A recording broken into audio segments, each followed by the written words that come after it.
లక్ష్మణ్ గారు మ్యూట్లో ఉన్నారండి, అన్మ్యూట్ చేసుకోండి. మ్యూట్లో ఉన్నట్టున్నారు, అన్మ్యూట్ చేసుకుంటారా? ఇప్పుడు చూడండి, ఓకేనా? ఇప్పుడు ఓకేనండి, ఇప్పుడు ఓకే. కరెక్ట్.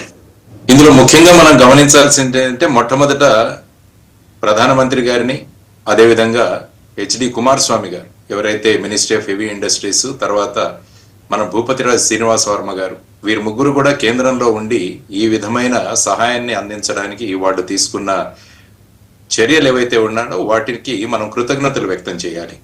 ఆ తర్వాత స్టీల్ ప్లాంట్ ను కేంద్ర ప్రభుత్వం దగ్గర తీసుకువెళ్లడంలో మన ముఖ్యమంత్రి చంద్రబాబు నాయుడు గారు, ఉప ముఖ్యమంత్రి పవన్ కళ్యాణ్ గారు, అదేవిధంగా పురంధరేశ్వర్ గారు, వీరందరూ కూడా చాలా ప్రయత్నాలు చేశారు.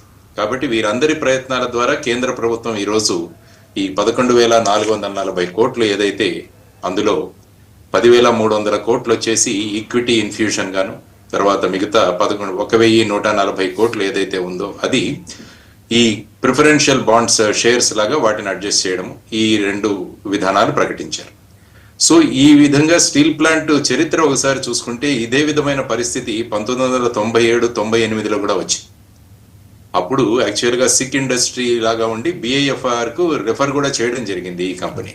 అప్పుడు వాజ్పేయి గారి ప్రభుత్వంలో వారు కూడా ఏం చేశారంటే 1,333 కోట్ల రూపాయలు, ఇప్పుడు ఎలాగైతే 11,400 కోట్లు ఏదైతే 440 కోట్లు ఏదైతే చేశారో ఆ విధంగా అప్పుడు 1,333 కోట్ల రూపాయలు ఆ విధంగా ఇన్ఫ్యూషన్ చేయడం జరిగింది. దానివల్ల ఏమైందంటే స్టీల్ ప్లాంట్ ఆ తర్వాత లాభాల్లోకి వచ్చింది, ఎక్స్పాన్షన్ కు వెళ్ళింది. తర్వాత 2011 నుంచి 2015 వరకు వారు సుమారుగా 2,947 కోట్లు మళ్ళా ప్రభుత్వానికి ఏదైతే మీరు ఇచ్చారో దానికి మళ్ళా వీరు కట్టడం జరిగింది. సో అది స్టీల్ ప్లాంట్ యొక్క చరిత్ర. కాబట్టి ఇప్పుడు వస్తున్న ప్రస్తుత సహాయాన్ని మనం చూసుకుంటే అందులో 10 సంవత్సరాల పీరియడ్ అని ఇచ్చారు వారు. అంటే ఈ 10 సంవత్సరాలలో మళ్ళా స్టీల్ ప్లాంట్ ఈ అమౌంట్ ఏదైతే ఉందో దాన్ని మళ్ళా ప్రభుత్వానికి ఇవ్వాలన్నది నా అండర్స్టాండింగ్. ఎందుకంటే ఎప్పుడైనా ఒక సంస్థను ఆదుకోవాలంటే డైరెక్ట్ గా గ్రాంట్స్ ఎప్పుడూ ఇవ్వరు. మీరు చూశారు, for example Amaravati capital construction లో కూడా 15,000 కోట్లు వరల్డ్ బ్యాంక్ నుంచి రుణంగా ఇప్పిస్తున్నారు కేంద్ర ప్రభుత్వం. అందువల్ల ఏమవుతుందంటే ఎప్పుడైతే మనకు తిరిగి చెల్లించాలి అన్న ఒక బాధ్యత మనలో ఉన్నప్పుడు బాధ్యతాయుతంగా ప్రవర్తిస్తాం మనం. ఇది మనం నేర్చుకోవాల్సింది. లేకుంటే డబ్బులు గ్రాంట్ వచ్చేసింది, దీన్ని ఎలాగైనా ఖర్చు పెట్టొచ్చు అన్న ఒక ధోరణి ఎప్పుడు కూడా రాకూడదు.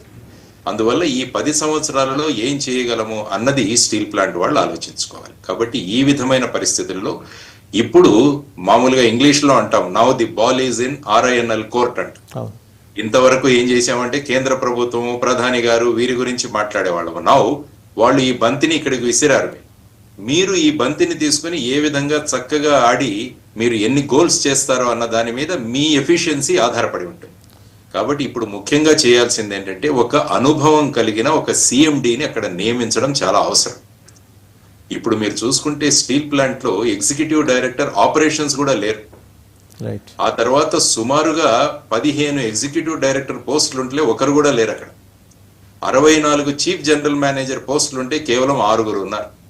సో ఇటువంటి పరిస్థితులలో ఈ విధమైన సహాయంతో స్టీల్ ప్లాంట్ ని ముందుకు ఎలా తీసుకువెళ్ళాలి అన్నది ఒక పెద్ద ఛాలెంజ్ వీళ్ళ దగ్గర. సరే, అయితే 2-3 ప్రశ్నలు తెర మీదకి వస్తున్నాయి. ఎందుకంటే కుమారస్వామి గారు నిన్న మాట్లాడుతూ చెప్పారు, ఒక మాట అన్నారు, అది చూద్దాం ఒకసారి. దానికన్నా ముందేంటి ఆయన అన్నది, వైసీపీ ప్రభుత్వం ఉన్నప్పుడు